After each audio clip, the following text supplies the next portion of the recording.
Hello, today is September 18th and I'm a landscaper trained by a golf course superintendent for the care of Western Washington lawns. Today I'm in the Laurelhurst neighborhood once again, and this is a small front lawn. Clients just purchased this place and trying to hold this front lawn together here. And so I have aerated, seeded, and fertilized this lawn. Put a little bit of lime on here to help with seed germination, and a 50-pound bag of soil amendment.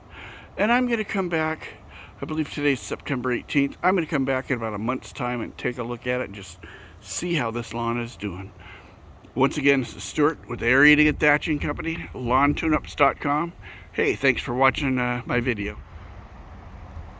Hello, today is October 21st, and this is a lawn that I had previously aerated, seeded, fertilized, put a little lime on here, and a 50-pound bag of soil amendment.